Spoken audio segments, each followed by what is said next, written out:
1965, a hotel room in Hollywood. The phone rang 3 times before Bob Dylan answered. Mr. Dylan, this is Joe Esposito, calling on behalf of Elvis Presley. Elvis would like to invite you to Graceland this weekend. Dylan's hand froze on the receiver. Elvis Presley, the man whose voice had freed him from a life of ordinary work. The burning star who had crash-landed onto American soil and changed everything. The king was inviting him, Bob Dylan, the folk singer from Minnesota, to his home. Tell him I'm busy, Dylan said, and hung up.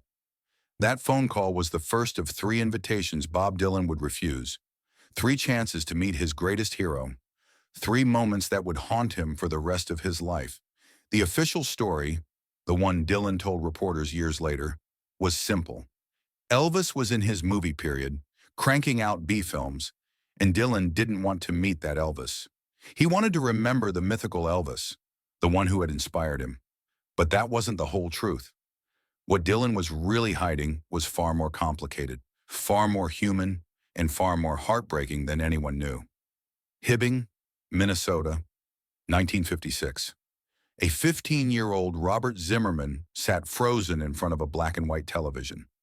Elvis Presley was performing on The Ed Sullivan Show, and something in the teenager's chest cracked open. When I first heard Elvis's voice, Dylan would say decades later, I just knew that I wasn't going to work for anybody, and nobody was going to be my boss. Hearing him for the first time was like busting out of jail. That wasn't poetic exaggeration. That was literal truth.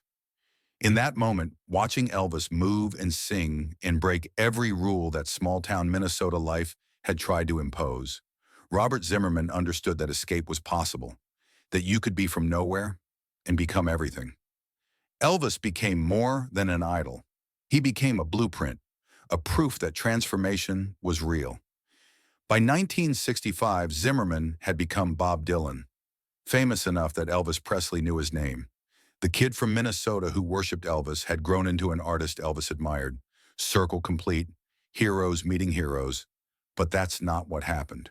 Because Bob Dylan had learned something during his rise to fame, something he'd never speak about publicly, something that made him terrified of meeting the man who had inspired everything.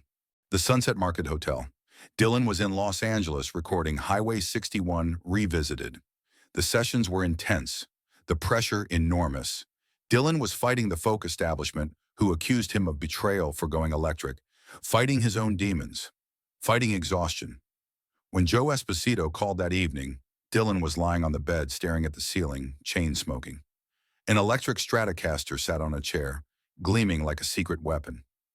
Mr. Dylan, Elvis is a big fan of your songwriting. He's recorded Tomorrow Is a Long Time, and he thinks it's one of the most beautiful songs he's ever heard. He'd love to meet you tonight. For a moment, Dylan couldn't breathe. Elvis had recorded one of his songs. Elvis thought it was beautiful. Elvis wanted to meet him, but then something else crashed through the excitement, a cold wave of something that felt like fear, but was much more complicated. I can't, Dylan heard himself say. I've got a session early tomorrow. What about this weekend? Elvis is flexible. He really wants to meet you. Dylan's mind raced. He could imagine it. Walking into Elvis's mansion, Elvis greeting him at the door, the weight of that moment. What would he say? What would Elvis say? I'm leaving LA tomorrow, Dylan lied, but tell him I'm honored. After he hung up, Dylan sat on the edge of the bed for a long time, his hands shaking. On the television, images flickered, celebrities smiling, audiences applauding, the machinery of fame grinding forward. What Bob Dylan couldn't tell Joe Esposito was that he wasn't afraid of meeting Elvis. He was afraid of what meeting Elvis would do to the hero he'd built in his head. The Elvis who had freed him, the Elvis who was more than human, who was pure possibility, pure escape. What if the real Elvis was just a man? What if he was tired or bored or ordinary? What if the burning star had cooled into something manageable? Dylan had spent his career trying to stay dangerous, trying to avoid being captured and packaged.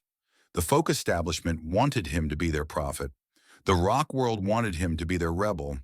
Everyone wanted him to explain himself, to make sense, to be consistent. He couldn't afford to see Elvis as anything less than mythical. Because if Elvis could become ordinary, then maybe transformation wasn't permanent. Maybe escape wasn't real. So Dylan said no, and he told himself it was the right decision. 6 months later, the invitation came again through Charlie McCoy, the session musician who'd worked with both artists. "He keeps asking about you," McCoy told Dylan. "He wants to know if you'll come to Memphis, just for a day, just to talk music." Dylan was in Woodstock by then, hiding from fame's chaos. Newport Folk Festival was behind him. The booing, the fury, the accusations. He was exhausted, paranoid, feeling hunted by expectations he'd never agreed to meet. "I can't do it right now," Dylan told McCoy. "I need time away from all of it." What he didn't say, all of it included hero worship. All of it included the weight of being someone's inspiration. All of it included the possibility that meeting Elvis would crack something open inside him that he couldn't afford to examine. Because Dylan had realized something. Elvis recorded, "Tomorrow is a long time," because something in that song spoke to him. Something about loneliness, about waiting, about the long stretches between real connection. Elvis, the king, the star, the man who had everything, had found something in Dylan's sad folk song that resonated with his own life. That meant Elvis was lonely. Elvis was waiting for something too. Elvis was, in some essential way, just as lost as everyone else. And if Elvis was lost, then what did that say about the power of music to save you? What did that say about transformation? Dylan couldn't face those questions, so he stayed in Woodstock. He avoided calls. He hid. And Elvis kept recording Dylan songs.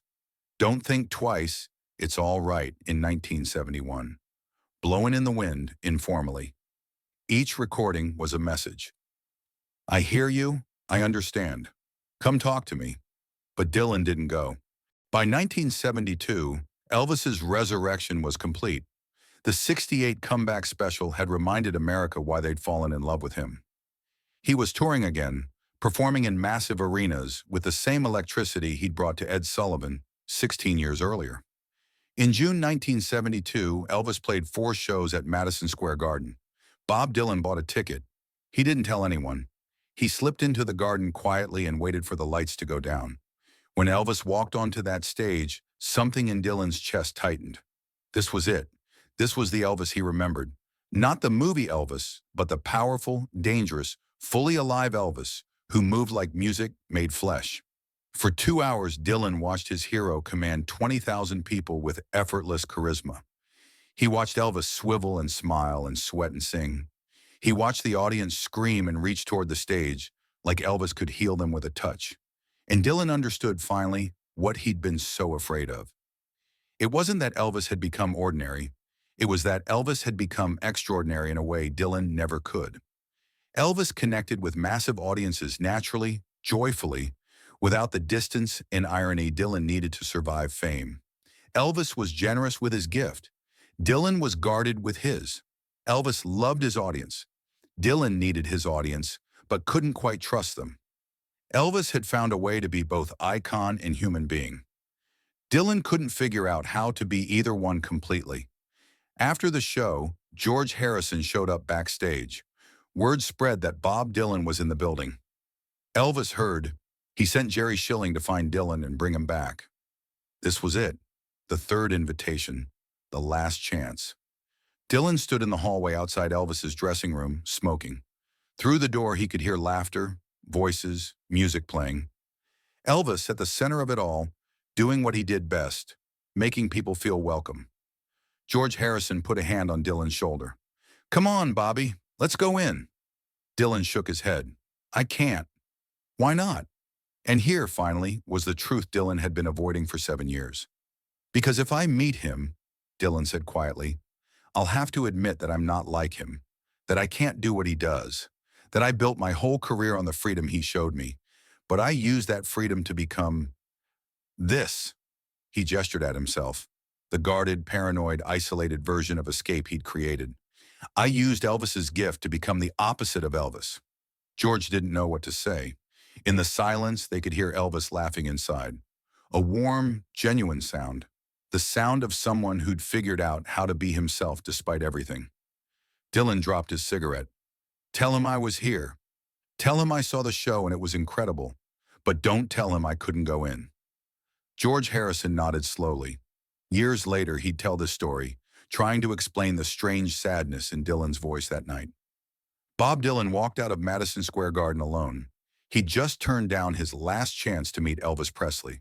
Between 1972 and 1977, Bob Dylan rarely spoke Elvis's name, but those close to him noticed strange moments. Sarah Dillon would find him late at night playing Elvis records, not the movie soundtracks, the early stuff. That's all right. Mystery Train, the songs from when Elvis was young and dangerous. Sometimes Sarah would hear Bob singing along quietly, trying to match Elvis's phrasing, failing, trying again. In 1974, Dylan wrote, "Went to see the Gypsy on New Morning." The song described visiting someone in a hotel room, someone powerful and mysterious. Dylan never confirmed it was about Elvis, but everyone who heard it knew. Went to see the Gypsy, staying in a big hotel. He smiled when he saw me coming, and he said, "Well, well, well." But that meeting never happened. It was fiction, or fantasy. The meeting Dylan wished he'd had the courage to accept. The Gypsy in the song could drive you from your fear, could bring you through the mirror. That was Elvis, the man who showed people that transformation was possible. Dylan had been brought through that mirror when he was 15, but somewhere along the way, he'd stepped back through it. He'd chosen isolation over connection, guardedness over generosity. He'd chosen to be the opposite of Elvis while building his career on everything Elvis had shown him. And now it was too late. The invitations had stopped coming.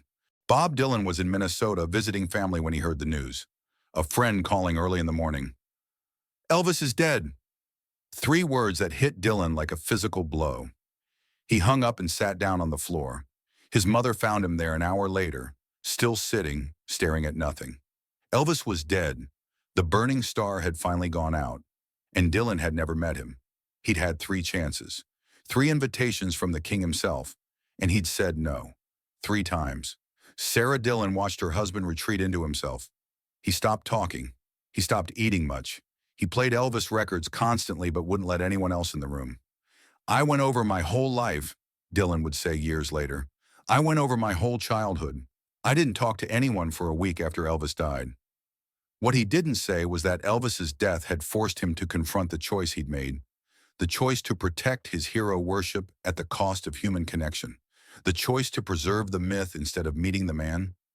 And now the man was gone, and the myth felt empty.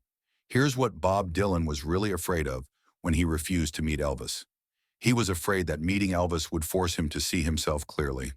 Because Elvis had taken the gift of transformation, the freedom to escape ordinary life through music, and turned it into generosity. Elvis used his power to make other people feel special, to make audiences feel loved, to share the magic. Dylan had taken that same gift and turned it into protection. He'd used his power to keep people at arm's length, to maintain distance, to stay untouchable. He'd built walls instead of bridges. Meeting Elvis would have meant confronting that difference. It would have meant admitting that the man he'd spent his life trying to live up to had figured out something Dylan was still struggling with: how to be extraordinary without being isolated. When Dylan said he didn't want to meet movie Elvis, he was lying to himself. What he really couldn't face was generous Elvis, connected Elvis, Elvis who loved his audience instead of fearing them. If Elvis could be that open while being the most famous entertainer in the world, then what was Dylan's excuse for his own guardedness? If Elvis could maintain his self while being that accessible, then maybe Dylan's isolation wasn't necessary. Maybe it was a choice. Maybe it was a failure. That was the unbearable truth. Not that meeting Elvis would shatter Dylan's hero worship, but that meeting Elvis would reveal that Dylan had used Elvis's gift of freedom to build a different kind of prison. In the years following Elvis's death, Bob Dylan slowly changed. Not dramatically, but those who knew him noticed shifts. He became less guarded in interviews, more willing to acknowledge influences, to give credit, to say thank you. He started talking about Elvis more. "If it wasn't for Elvis and Hank Williams," Dylan said in one interview, "I couldn't be doing what I do today." That was as close as he could come to an apology. In 1989, inducted into the Rock and Roll Hall of Fame, Dylan mentioned Elvis. Elvis freed our bodies, he said. The rest of us freed our minds. Beautiful, generous. But those who knew the full story heard something else. Elvis had been both body and mind, both generosity and intelligence. Elvis had been complete in a way Dylan was still striving for. By the 1990s, Dylan's touring became relentless. The never-ending tour, show after show, night after night. On stage, Dylan gradually became more like the performer he'd been too afraid to meet. He started connecting with audiences more directly. The distance lessened. The walls came down incrementally. He learned slowly to be generous with his gift the way Elvis had been. It wasn't conscious mimicry. It was Dylan finally accepting the full inheritance Elvis had left him. Not just the freedom to escape, but the responsibility to share that freedom with others. Today, Bob Dylan is in his 80s, still touring, still evolving. The never-ending tour continues, and occasionally in the middle of a show, Dylan will start playing something familiar but not quite identifiable. Then suddenly it resolves into an Elvis song. Can't help falling in love. That's all right. Dylan doesn't announce these moments. He just plays them, his voice rough where Elvis's was smooth. Two voices, two styles, separated by decades and all the meetings that never happened. But in those moments, something completes. The circle closes. The student honors the teacher, even if they never sat across from each other, because the conversation happened anyway. Through the music, through the songs Elvis recorded that Dylan wrote, through the influence that shaped Dylan's life, through the lesson Dylan finally learned after Elvis died. The three invitations Dylan refused weren't really refusals. They were postponements. A frightened man trying to figure out how to accept a gift he didn't feel worthy of receiving, and in the end, he did accept it. Not by meeting Elvis, but by becoming, slowly and imperfectly, the kind of artist who could be grateful for what Elvis taught him. Bob Dylan refused to meet Elvis Presley 3 times, but he spent 50 years meeting him anyway, in every choice he made, in every evolution of his art, in every moment when he chose connection over isolation. The meeting Elvis kept inviting him to finally happened. It just took longer than anyone expected. It took a lifetime, and maybe that's the real hidden story. Not that Dylan refused to meet Elvis, but that refusing to meet Elvis became the defining journey of Dylan's artistic life. The absence at the center of everything. The hero he couldn't face becoming the mirror he couldn't stop looking into. Elvis showed Dylan the door to freedom, but it was up to Dylan to figure out what to do with that freedom. And it took him 50 years to understand that the real freedom was walking toward Elvis, not away from him. Even if that walk happened in silence, in a room where only Elvis's voice on vinyl could be heard, even if the only meeting was between one man's regret and another man's ghost, that meeting was enough. It had to be. Bob Dylan said no to Elvis 3 times, and then spent the rest of his life learning to say yes. If this untold story moved you, subscribe to discover more hidden moments from Bob Dylan's life. Share your story in the comments below.